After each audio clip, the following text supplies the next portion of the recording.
All right, Jenna, I've been voting for about 2 decades. This was the hardest vote I've ever had for MVP. This was tough. Wow.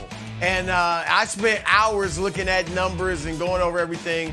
And here's what I came up with. At number 5, Devin Booker. All right, best player on the team with the best record by a mile. 27 points a game. Improved his passing, I believe. Defense improved. 3-point shooting was his best in years. Great season by D-Book. He deserves to be on the ballot. We'll see if he is finally. Number 4, Nick, I know you were clearing off space on the mantle for the second or third place trophy for your large Slovenian son, but I had to drop him to number 4. Look, you know this, Nick. He's higher on my ballot. He might not be on a lot of ballots. So I'm giving Luka a lot of love. He's been great. Carried that Mavericks team. They do have great defense. I think they have a slightly better supporting cast than the guy I've got in third place. Luka was fantastic. Look, he started slow, but that was only probably less than 10 games. But once he got going, he played terrific basketball. Not the defender that some of these other guys are. And in a situation like this where it was so close, that worked against him. And the efficiency. He wasn't nearly as efficient as some of these other guys, particularly being number 3, Nikola Jokic. Look, Nick, like we said, it looks like he's going to win for the second straight year. I voted for him last year. He's better this year, but I think the competition was better.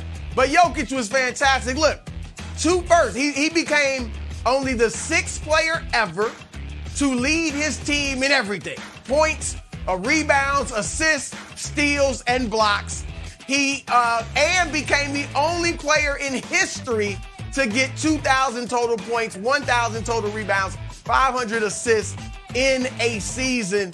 It was hard not to put him at number 1. The team was a 6 seed. That's rare that you get the MVP as a 6 seed. Russell Westbrook, one of the few to do it, if not the only one, back when he got the triple-double season. And Jokic is not a horrible defender. His number's okay, but not the defender that my first 2 guys are. So number 2, I went with Joel Embiid. All right, I think Embiid is the best center in the NBA. Embiid was my guy. You guys know this. He was leading up until like 2 weeks ago. All right, he had a fantastic season, not only on the court, but he carried that team through the Ben Simmons saga off the court as well. Numbers are off the charts. The first 3 numbers are very close, even though Jokic is probably the best. And so Embiid at number 2, he's a better defender than Jokic, was my second team center on the all-defense team. And at number 1, you know who it is, 3rd MVP, Giannis Antetokounmpo. Congratulations, Giannis. Yeah. And look, again, the numbers are similar for these first 3 guys. But Giannis had Wild's MVP moments, all right? And they came recently. And I couldn't get it out of my head that in the big games, and look, when it's this tight, you're going to nitpick. It'll be small little things, Nick, that determine it. And a couple of weeks ago, he goes to Philadelphia and not only drops 40 points, 14 rebounds, 6 assists, and 3 blocks, but he makes the game-winning play on the defensive end, not only a block, but a block of his MVP competition, Joel Embiid. If Embiid goes up and dunks it and stuffs Giannis in the rim with the ball, he might be MVP. And then 2 nights later, one play, Giannis goes to Brooklyn, big game for both teams, hits the 3 that sends it into overtime, and then hits 2 free throws to win it in overtime over Kevin Durant, his nemesis, so his rival. I went with Giannis, and we'll see if the rest of the voters do the same. Okay, listen, this is, in my opinion, the correct 5 names on the ballot. And I think Booker is a clear 5th. I think that I'm glad that you don't have Jokic winning it. Jokic is going to win it. And people will obviously regret it. I mean, wait, the guy who leads the league in triple-doubles for a 47-48 win 6 seed in the West who has no chance of winning the title if only there was an instance of that exact MVP happening and everyone immediately regretting it. Oh, wait, we saw it happen 5 years ago with Russ, but fine, whatever, do it again. My issue is the following, and it's not... I know you don't. Brew has no regrets tattooed on his inside of his forearm, and that's how he lives his life. You should regret it. Here's the thing: this has been Wild's position as a three-man race, and I find that galling because it should be a four-man race. Broussard's top four. The fact that Luka has not been considered as anything other than a fourth or fifth place finisher is outrageous.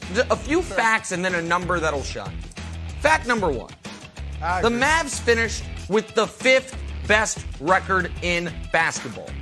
Phoenix, Memphis, Miami, Golden State, the only teams with better records. By the way, no player on those teams are one of the top candidates. Luka dealt with this year a new head coach, massive midseason roster overhaul, and zero, even close to all-star caliber teammates. So the very similar argument that Jokic has about lack of support, Luka can have it as well, but his team's been better. So the knock on Luka, though, has been, and Bruce said it, but at least didn't kill him for it, the slow start. Came in out of shape, wasn't playing well. So let me just show you first 2 months of the year, a blind reveal, if we could, please. Luka's numbers against somebody else from the start of the season until December 1st. Luka played more games, averaged more points, fewer rebounds, more assists, slightly better field goal percentage. That player, who we haven't heard a word about a slow start, was, reveal please, Joel Embiid, who nobody is saying should be penalized for a slow start. Nobody. The narrative just got out because Luka was a little doughy around the middle, that he came into camp out of shape, but he still produced. And then he won Player of the Month. That's fair. And now the Mavs are the 4 seed. Now, he tweaked his calf last night, and that terrifies me. Hopefully, it's the minorest of calf strains, because we know how dangerous those injuries can be. But Luka, at the very least, should have as much support as Giannis, Embiid, Jokic, but he doesn't. It's a 3-man race when it should be a 4-man race. That's what bothers me a lot. Fair. I think those are all good points, solidly in fourth. But there's another guy that's not being mentioned at all. He was mentioned early on, even though this NBA season, Broussard, will be defined by his emergence as a true super-duper star. He gave us great highlights, great quotes, the number 2 seed, 27 points a game. But he only played 57 games, so now it feels like he didn't qualify for the scoring race. He feels like he's excluded from the MVP conversation. So I, out of the kindness of my own heart, am awarding most awesome television to Ja Morant. Ja Morant, you're not going to get the MVP, but you are going to get this small local Emmy I won 15 years ago, and I'm going to mail it to the Memphis Grizzlies for most awesome television. This year has been defined by Ja's year. When we look back in the history of basketball, when Nick does another podcast talking about the greatest players, be like, when did Ja really emerge onto the scene? It will be this year. And because the Grizzlies were so good without him, I feel like we're all putting him on the back burner. He had an amazing year. I know he's not MVP caliber year, but he is Kevin Wild's old local Emmy for most awesome television award. Ja, congratulations, my friend. We're friends now, too. John and I are friends. But I give you my local Emmy from 10 years ago. You gotta be friends now. Wild and Ja had an outstanding year. There's no doubt. Look, if Ja had played 70 games, 68 games, he might very well be on this list. I mean, he was being mentioned earlier. It is odd that they're so good without him. What were they, 21-3 or 20-4, something like that, without Ja? But he probably has an MVP award in his future. He and Luka, Nick, they're going to be battling for league supremacy, or at least in the backcourt, for years to come. As far as Luka, I agree with what you said, Nick. I do. It's been a bit baffling to me that so many people haven't even mentioned Luka as having like any shot at winning it. And even, again, he's not going to be on a lot of ballots. Some people are going to have Jason Tatum on there. know. Some people may have Ja Morant, you know, in those 4 and 5 spots. So I do agree with you that it's Some a people have travesty. Durant on there. Like I said, the slow start was just a few games. Look, the efficiency, but look, 46% for a guard isn't bad. He's improved as a three-point shooter. So I tend to agree with you And he's that the Luka should have been entire getting offense. much more mention.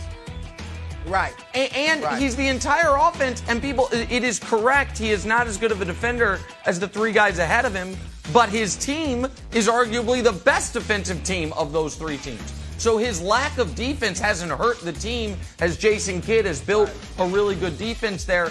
Thanks for watching. Subscribe here to get the latest from the show. Also, be sure to check out more of the best clips from First Things First, or go watch a few segments from our other shows on FS1.